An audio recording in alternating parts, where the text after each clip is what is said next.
I should have liked to put myself in your place for a while. To know what it felt like to be a famous and talented writer. The Seagull is, in my opinion, Chekhov's masterpiece. It's such a wonderfully rich play. I mean, the words are really visceral. There's a massive amount of work to be done in order to be able to realise that. And what's great is our director, Sebastien Blanc. He's very versed in a technique called the Meisner technique. Frozen, you frozen, I'm frozen, you frozen. Frozen.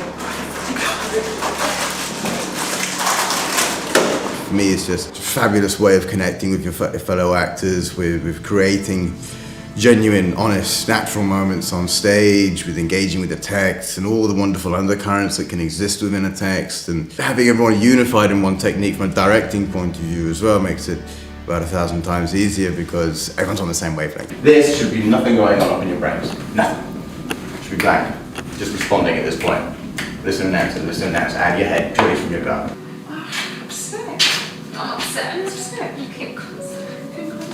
It's just wonderful to be working with fellow actors who you feel a real connection with. And I think, now I know that that's going to really impact on the production when it's running, the fact that we already have this connection with one another. People really living moment by moment, not affected performances, people actually experiencing truthful, authentic emotions. And that's what I want to see in theatre. So if she does something you don't like, you've got to let her know. You've got to respond honestly.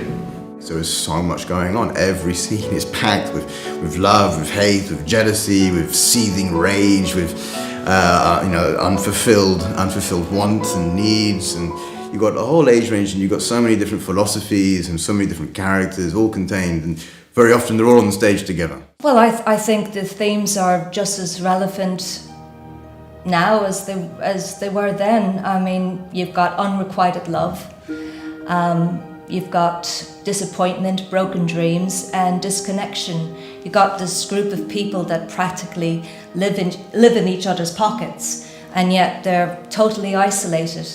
And the more they cling to their dreams, the more they sort of lose themselves and sort of lose connection to reality.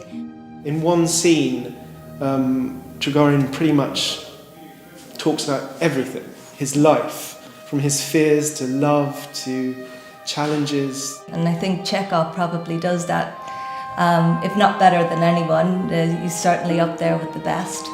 And I think we all look for a better understanding of the human condition, and I think that this play and hopefully this production will give that, express that to the audience.